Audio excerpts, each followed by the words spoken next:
Okay, hi. I picked Donatello for my artist. I picked him because he is one of the few names I recognized on the list, and I've heard of work he's done before, and his work really fascinates me. So that is why I picked him. Okay, introduction. Here are a few key points about his life.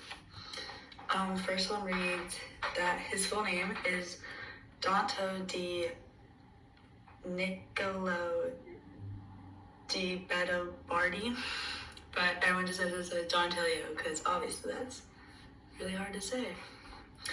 Donatello was born in Florence around 1386 and also died in Florence in 1466. Donatello was one of the greatest Italian Renaissance artists, and his art influenced many decades after him. Donatello was also especially known for his sculptures in marble, bronze, and wood, and he was also one of the greatest sculptors in the early Renaissance. Once again, his work really influenced the next generations.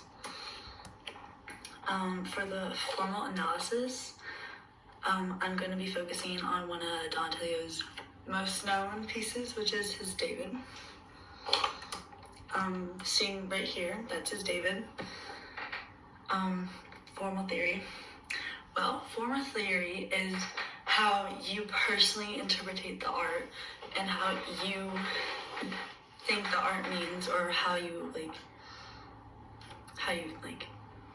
what it means to you in your eyes, and you see that by the evidence, visual evidence from the art piece. But Dante's David had two different meanings: either the victory of human failures over savagery, or the Medix family had won their rivalry over businesses. In my opinion, I believe that the victory over humanity is really what inspired the sculpture, because the sculpture is resembling someone who's in triumph of their victory. Expressive theory. Expressive theory is basically like what the art expresses to you and how emotions or what you feel looking at the art. And when Dante was creating his David, he included some details such as like his really intense gaze, his tense muscles, and his determined stance.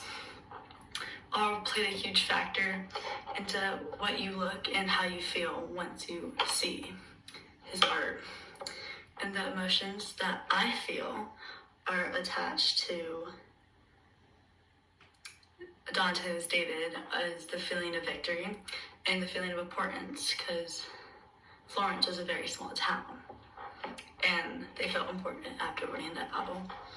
And as you can see here, this is his face of David.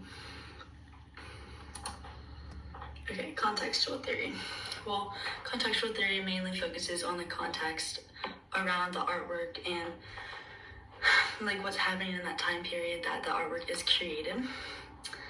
And I think that Dante's David was very groundbreaking for the time. And during the early Renaissance, like, people fell out of love with the human body, and his David really made people refine that love that they had for the human body and just admire it more. And the David itself was supposed to represent like Florence and how Florence saw its state, because like they're like a little city state. They didn't have a duke, and they thought they were pretty powerless, and they felt more powerful after winning this battle. And they certainly thought that they were the underdogs, which proved to not be true. In conclusion, Dante was a very phenomenal artist, and his works influenced many art trends in the later decades, and his work was very, very needed for how art has evolved into what it is today. And those are my works cited.